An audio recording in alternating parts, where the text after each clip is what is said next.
ില്ല എന്ന് ചില സംസ്ഥാന ഗവൺമെന്റുകൾ തീരുമാനിച്ചിരിക്കുകയാണ്. മാത്രമല്ല, അന്നേ ദിവസം ക്രിസ്മസ് ആഘോഷത്തിന് പകരം ചില രാഷ്ട്രീയ പാർട്ടി നേതാക്കന്മാരുടെ ജന്മദിന ആശംസകളുമായിട്ട് ബന്ധപ്പെട്ടുള്ള പരിപാടികൾ സംഘടിപ്പിക്കണമെന്ന് നിർബന്ധിക്കുന്ന അവസ്ഥയും വന്നുയർന്നിരിക്കുകയാണ്. ഇവിടെ പറഞ്ഞതുപോലെ കരോൾ ഉൾപ്പെടെയുള്ള കാര്യങ്ങളിൽ കടന്നാക്രമണത്തിന് വിധേയമാവുന്ന വലിയ പ്രശ്നമായിട്ട് ഇത് മാറുകയാണ്. സത്യം പറഞ്ഞാൽ ക്രിസ്മസ് കരോൾ എന്ന് പറയുന്നത് എല്ലാ വിഭാഗങ്ങളും ചേർന്ന് നടത്തുന്ന ആഘോഷപൂർവമായ ഒരു പരിപാടിയാണ്.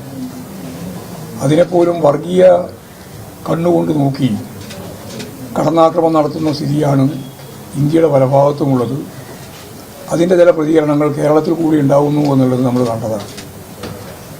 ഇങ്ങനെയെല്ലാമുള്ള പശ്ചാത്തലത്തിൽ കേരളത്തിലെ ജനങ്ങളാകെ മതനിരപേക്ഷ ഉള്ളടക്കത്തോടുകൂടി നടത്തുന്ന ഇത്തരം ആഘോഷ പരിപാടികളിൽ പങ്കുചേരുക എന്നുള്ളത് ജനങ്ങളുടെ ഒരു പ്രധാനപ്പെട്ട ചുമതലയായിട്ട് വന്നു ചേർന്നു എന്നുള്ളതാണ് നമ്മുടെ മുമ്പിലുള്ള സ്ഥിതി. അതുകൊണ്ടാണ് ഞങ്ങൾ ഇങ്ങനെയൊരു പരിപാടി ഇവിടെ സംഘടിപ്പിക്കുന്നത്. പ്രതീകാത്മകമായിട്ട് തന്നെയാണ്. ആ പ്രതീകാത്മകത എന്ന് പറയുന്നത് എല്ലാ മനുഷ്യരും ഒത്തൊരുമിച്ച് സന്തോഷത്തിൻ്റെയും സമാധാനത്തിൻ്റെയും ദിനങ്ങളാണെന്ന് ലോകം കാണുന്ന ക്രിസ്മസ് ആഘോഷ പരിപാടികൾ, അതിൻ്റെ ആശംസാ സന്ദേശങ്ങൾ, അതിൻ്റെ ഭാഗമായിട്ടുള്ള പ്രചരണങ്ങൾ ഒക്കെ നടക്കുകയാണ്. അതിൽ ഞങ്ങളും പങ്കുചേരുന്നു എന്നാണ് ഇതുകൊണ്ട് ഉദ്ദേശിക്കുന്നത്. അതേപോലെ തന്നെ പുതുവത്സരം 2025 അവസാനിച്ച് 2026 കടക്കുകയാണ്. പ്രതികൂലമായ ലോക സാഹചര്യമാണ്.